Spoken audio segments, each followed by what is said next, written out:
Kyrie Irving has been LeBron James' wingman for a number of seasons in Cleveland. So last Tuesday, when he was traded to the Boston Celtics, I immediately felt this was the beginning of the end. Without Kyrie Irving in Cleveland, LeBron James is going to leave the Cavaliers next offseason. So my question became, where is LeBron James going to go? What's next for LeBron? I've established before, LeBron James values experience. He doesn't want to play with a bunch of young guys. LeBron James got rid of Andrew Wiggins by forcing him out of Cleveland when he signed there. LeBron James wants to win, and he wants to win now. It's funny, by the way. Everyone's saying, I'm shocked. The Cavaliers would trade Kyrie Irving to the Celtics. The Celtics are their in-conference rival. Guys, the Cavaliers have way bigger fish to fry. They're more concerned with that one team that dominated the NBA the last 3 seasons, the Golden State Warriors. LeBron James really wants to beat the Warriors. And the Cavs are worried about staying relevant when they lose LeBron. So neither party, neither LeBron nor the Cavaliers, could give a rip about the Boston Celtics. LeBron James is into the back end of his career. His whole approach has to be about legacy at this point. Legacy. How will LeBron James be remembered when he retires? Here's something that drives me absolutely nuts. When people compare LeBron James to Michael Jordan, they often say, I just can't say a guy who's lost that many times in the finals is better than Michael Jordan. Guys, you do realize Michael Jordan lost just as often, right? The only difference is Michael Jordan lost in the playoffs before ever making it to the finals. So even though LeBron James lost in the finals, at least he made it there. He didn't lose in the Eastern Conference semifinals or the Eastern Conference finals. I will never understand why we penalize LeBron James for losing in the finals when we don't penalize Jordan for never even making it there at times. LeBron James knows, no matter how ridiculous it is, I think it's stupid, I think it's ridiculous. No matter how ridiculous it is, LeBron James knows he cannot afford to lose any more finals in Cleveland. But he can't lose finals anywhere, especially Cleveland. At least if LeBron James leaves Cleveland, he can say, hey, I tried. But LeBron James cannot lose the finals ever again. It will hurt his legacy far too much. Mind you, not me. I think LeBron James is the greatest basketball player of all time. The little bigger than symbol. So LeBron James, greater than Michael Jordan. So with all these factors in mind, LeBron James values experience.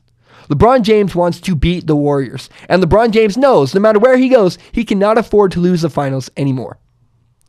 So with that in mind, I came up with 7 teams LeBron James could end up playing for next season. The first one I want to talk about is a long shot. And then after that, I'll move into 5 teams that I think he could go to. And there's one team that I think is probably the likely choice. Probably the best situation for him. First, I want to talk about this. The Portland Trail Blazers are actually the long shot, but they're the best situation for him to go to.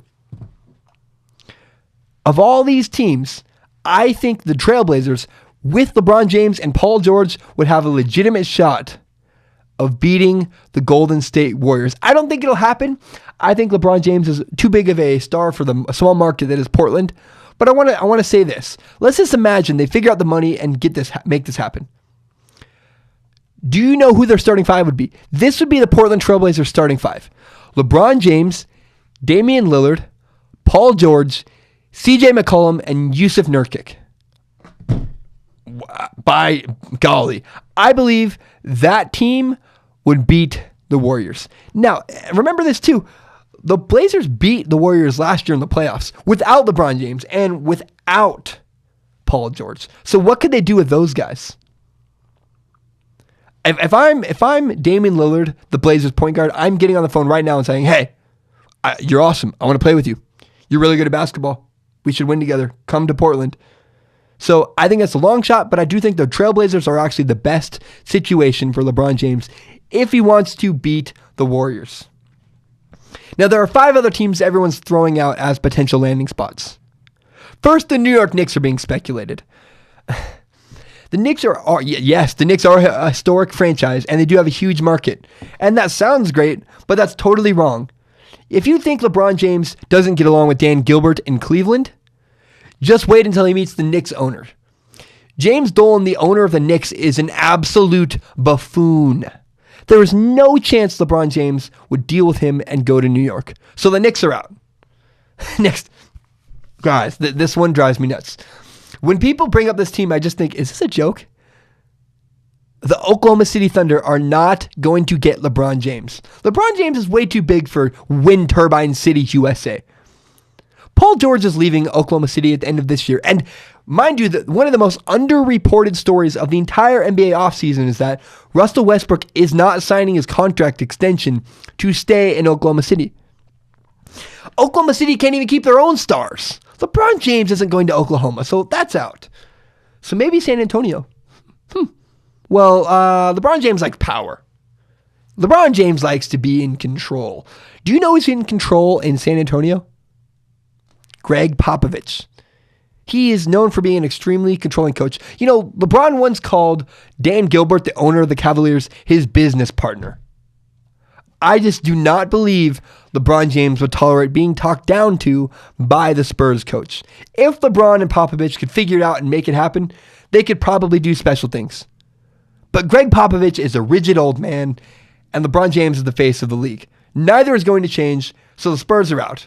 LeBron James will not be taking his talents to San Antonio.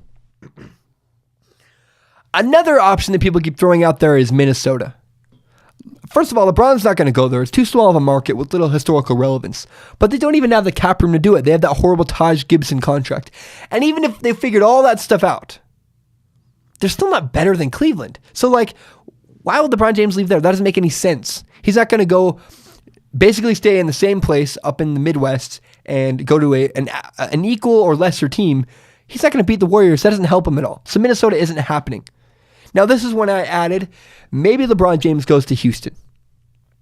You know, even if you could figure out the money, and even if you could deal with the issue that, who's going to handle the ball, the real issue, the real reason LeBron James will not go to Houston is this.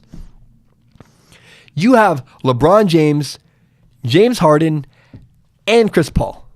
Do you know how much pressure that would be? If you don't beat the Warriors, you look terrible. LeBron James couldn't beat the Warriors with who? You're telling me he had James Harden and Chris Paul and he still couldn't beat the Warriors? So Houston doesn't pass the smell test. So LeBron James is not going to New York. He's not going to Oklahoma City. He's not going to San Antonio or Minnesota and not Houston. So where's he going to go? If you're an NBA nerd like me, you're a smart guy. You know that I did not mention the Los Angeles Lakers. That's because of all the teams people are giving a chance to land LeBron. The Lakers is where LeBron should go, and LeBron James would be the best off by going to LA. When we talk about legacy, we punish LeBron James for losing in the finals. And there's only one place LeBron James could go and lose the finals without being penalized. That's Los Angeles. If LeBron James loses in LA, he won't have the same consequences if he lost in Houston. Now, I know playing with young players goes against all of LeBron James' values, but the young guys here would help him a lot. If they don't win the finals, Lonzo Ball, the 20-year-old, takes all the blame. We just weren't experienced enough. We have Brandon Ingram and Lonzo Ball. We're just too young. We'll figure it out. We can't get there. So the Lakers are low risk, high reward. You have everything to gain and nothing to lose. Because if LeBron James is able to return the Lakers back to greatness, if he can bring a title to LA, LeBron James will be immortal. If he can bring them back to the dead back from the dead with young stars. And if he loses, LeBron James' legacy won't take a hit because the young guys will take the fall. And again, if LeBron James wins, he'll get all the credit. It's again, low risk, high reward. The Lakers are the best fit for LeBron. LeBron James will move to Los Angeles and he will play there. I met guys who had just had business meetings with LeBron James. I worked in LA this summer. I met guys who were around LeBron. He conducts all his business in LA. They're a wildly historic franchise. The Lakers are so well known. And LeBron James could play with 3 other stars. Paul George, Lonzo Ball, Brandon Ingram. And the benefit is if he isn't able to beat the Warriors with that roster, which it's competitive, but even if he isn't able to win, he won't take the fall. The young guys will get blamed. It's a perfect scenario. LeBron James is going to the Los Angeles Lakers because that is the best place for him to go and play.